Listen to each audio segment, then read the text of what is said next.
Shalom, puji Tuhan. Kembali lagi dengan saya Karissa Amadia Salindeho dalam video pembelajaran dari mata kuliah Spiritualitas 2 dengan tema Hamba Tuhan dan Disiplin Diri. Jadi pada kesempatan video pembelajaran kali ini saya akan menjelaskan hamba Tuhan dan disiplin diri. Apa itu disiplin atau self-control atau mengendalikan diri? To train yourself to do something by controlling your behavior adalah melatih diri untuk melakukan sesuatu melalui pengendalian diri. Bagaimana cara supaya kita bisa disiplin? Ada 3 tokoh Alkitab yang patut kita teladani. Yang pertama, dasar Alkitab tentang disiplin diri. Kita boleh belajar dari Daniel.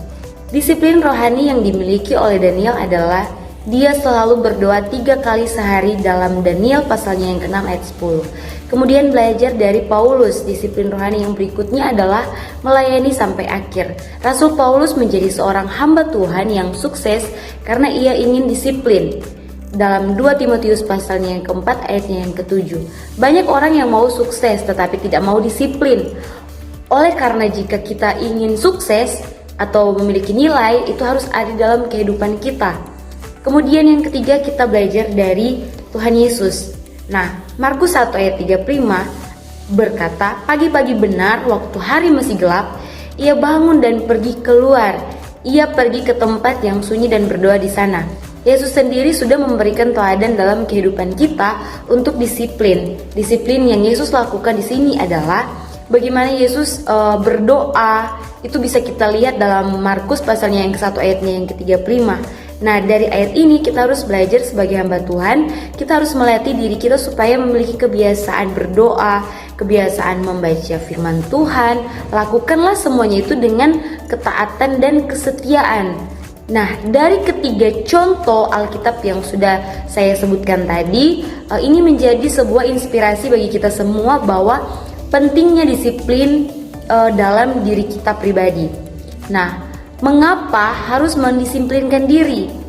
Yang pertama ada basic need atau mengontrol need atau kebutuhan agar tidak menjadi sebuah hawa nafsu.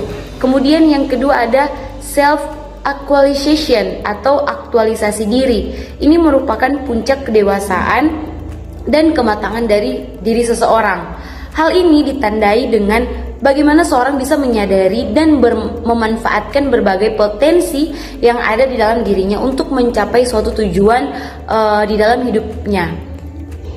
Kemudian yang kedua ada esteem atau dihargai.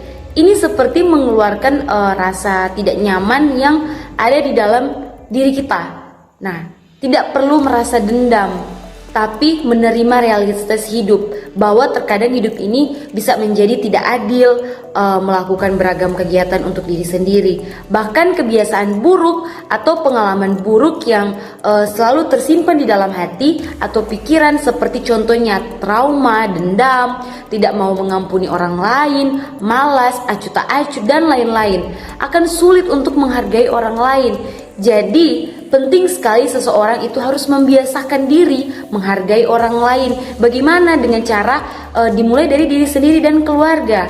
Kemudian yang ketiga ada love, mencintai atau dicintai. Ini merupakan mencintai seseorang, berarti kita menerima orang lain atau menerima dia apa adanya tanpa menilai bahwa ia kurang baik atau tidak mengharapkan orang ini berubah agar menjadi lebih baik.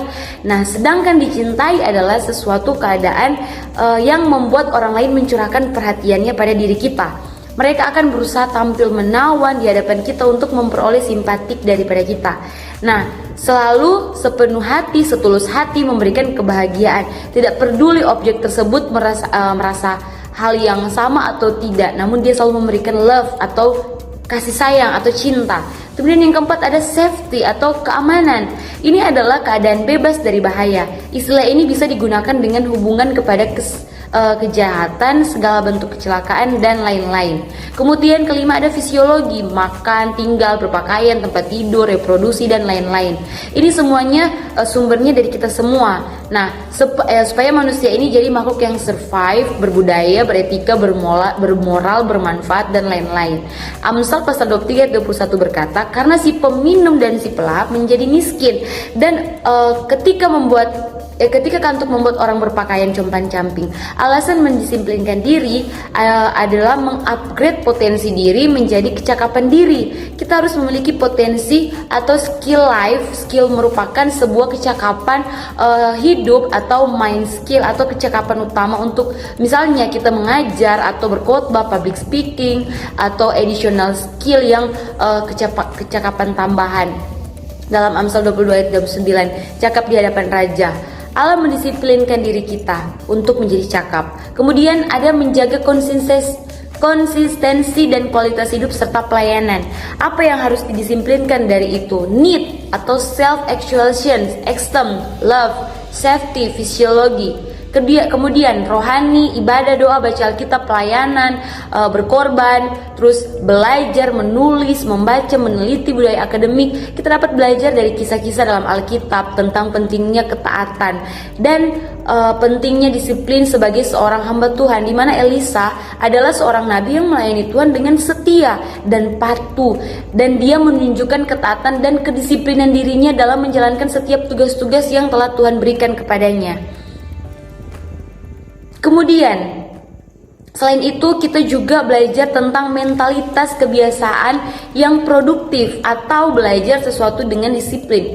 Kemudian yang terakhir yaitu pengelolaan waktu. Bagaimana cara kita manage setiap waktu dengan baik, mengatur waktu dengan begitu baik. Contoh sederhana yang bisa saya katakan adalah di saat waktu istirahat, mari kita gunakan kesempatan untuk beristirahat dengan baik. Jangan kita pergunakan kesempatan beristirahat hanya dengan menghabiskannya dengan hal-hal yang tidak penting, hal-hal yang tidak berguna seperti main handphone, buka TikTok, dan lain-lainnya. Puji nama Tuhan, demikianlah penjelasan saya tentang materi hamba Tuhan dan disiplin diri. Tuhan Yesus memberkati kita semua. Shalom.